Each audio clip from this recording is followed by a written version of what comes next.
Hamzah, Yasmin, Rafa, Arja, Ilmi, Lisa, Gladys, Freddy, Tati, Zelita, Ardel, Cita, Laila, Awan, Rani, Kita, Alia, halo, Vicky, Nadira, Rizky, Ike, Garera, Ayu, Alvita, Jaswira, Ali, Leila, Afi, Jasmine, Tina, Ari. Marin.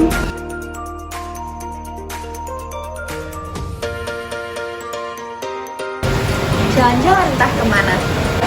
Pergi ke bulan membeli sate. Halo teman-teman semua, kenalin kami dari kelas C. Jadi pada kesempatan kali ini kami akan menyampaikan tentang analisis kadar protein. Ikutin terus keseruan kami ya. Tujuan dari praktikum kali ini adalah untuk mengetahui cara analisa bilangan protein pada sampel serta untuk menentukan kadar protein yang terkandung di dalamnya. Pada praktikum kali ini kami menggunakan metode jedal. Metode jedal adalah metode sederhana yang digunakan untuk menentukan nitrogen total yang terdapat pada protein dan senyawa nitrogen. Metode ini menggunakan 3 tahapan. Yang pertama adalah tahap destruksi, tahap destilasi, serta tahap titrasi. Sedangkan prinsip dari metode jedal adalah senyawa protein dan senyawa organik yang terkandung pada sampel dihancurkan menggunakan katalis dan asam sulfat. Kemudian setelah dihancurkan, dinetralkan menggunakan larutan basah dan didestilasi. Hasil destilat ditampung dalam asam borat. Kemudian, ion borat yang terbentuk dinitrasi menggunakan asam sulfur. Pada tahap destruksi, protein bereaksi dengan O2 dan juga H2SO4 dengan bantuan katalisator selenium membentuk dengan amonium sulfat CO2 dan juga H2O. Sebelum memasuki tahap destilasi, amonium sulfat ini bereaksi dengan NA-alfa membentuk amonia, natrium sulfat dan juga H2O. Pada tahap destilasi, amonia bereaksi dengan asam borat sehingga membentuk senyawa kompleks amonium borat. Pada tahap titrasi, senyawa kompleks amonium borat ini dititrasi dengan H2SO4 membentuk asam borat dan juga amonium sulfat. Alat yang digunakan dalam praktikum kali ini terdiri atas bunsen, kaki 3, statif dan klem, alat destruksi jeldal, lampu ukur 100 ml, corong, botol semprot, gelas ukur 10 dan 50 ml, satu set alat destilasi yang terdiri dari kondensor, lampu bundar, konektor, temperatur, gelas beker 100 ml, dan juga buret. Bahan yang digunakan dalam praktikum kali ini ada selenium, natrium karbonat, asam borat, metil merah, spiritus, aquades, dan juga H2SO4 pekat.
Selanjutnya saya akan menjelaskan mengenai hasil pembahasan.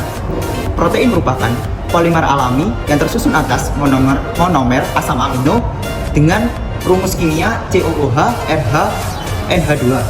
Dan setiap asam amino ini dihubungkan untuk membentuk rantai linear yang biasanya disebut dengan ikatan peptida. Nah, untuk peran dan aktivitas protein sendiri yaitu diantaranya sebagai katalis enzimatik, koordinasi gerak, dan sebagai proteksi imun, dan masih banyak lagi. Nah, untuk tujuan praktikum yaitu untuk menganalisis bilangan protein dan menentukan kadar protein pada suatu sampel. Pada praktikum kali ini sampel yang akan digunakan yaitu tempe goreng dan tempe mentah. Oke, untuk selanjutnya pada tahap pertama. Tahap yang selanjutnya adalah tahap preparasi lalu, di mana tahap ini dilakukan dengan cara pembuatan natrium hidroksida 40% dalam 100 ml aqueous, asam borat 2% dalam 100 ml aqueous, natrium karbonat 0,1 N dalam 100 ml aqueous, dan asam sulfat 0,61 N dalam 100 ml aqueous.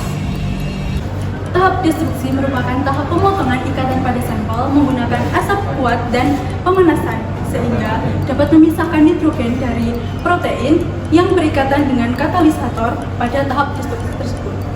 Pada tahap ini, sampel menggunakan asam sulfat pekat yang bertujuan untuk menguraikan protein dari unsur-unsurnya. Nah, elemen karbon dan hidrogen akan teroksidasi menjadi karbon monoksida, karbon dioksida, dan air. Sedangkan nitrogennya akan berubah menjadi amonium sulfat, dan unsur N akan digunakan untuk menentukan kadar protein. 3, 2. Nah, tahap selanjutnya yaitu tahap distilasi. Pada tahap ini, sampel yang telah didestruksi akan ditambahkan dengan NaOH.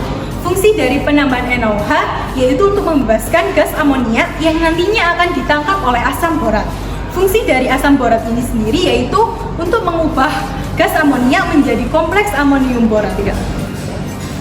Tahap selanjutnya ialah menitrasi sampel hasil destilasi dengan menggunakan asam sulfat 0,01 N, di mana sampel tersebut akan dicampur dengan indikator merkuri merah sebagai penentu titik ekuivalen sampai mengalami perubahan warna menjadi merah muda. Hitungan kadar protein metode Kedal dilakukan dengan mencari kadar nitrogen terlebih dahulu dengan cara selisih dari volume blanko dikurangi volume titrasi dikali konsentrasi asam sulfat sebagai titran dikali air nitrogen dan dikali faktor pengenceran. Kemudian didapatkan massa nitrogen dalam sampel. Untuk mencari kadar nitrogen dilakukan pembagian antara massa nitrogen dibagi massa sampel sehingga kadar nitrogen dapat ditentukan.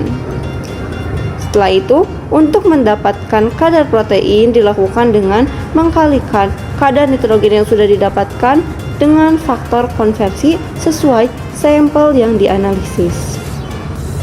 Dari hasil praktikum didapatkan kadar nitrogen dalam tempe mentah sebesar 4,84% dan kadar protein dalam tempe mentah sebesar 27,64%. Sedangkan kadar nitrogen dalam tempe goreng sebesar 6,51% dan kadar protein dalam tempe goreng sebesar 37,22%.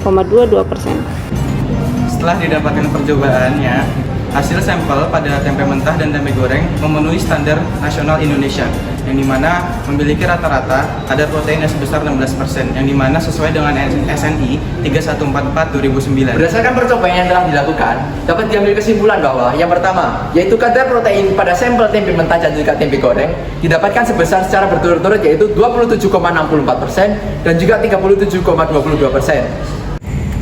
Oke guys, sekian penjelasan dari kami, semoga bermanfaat. Bye-bye.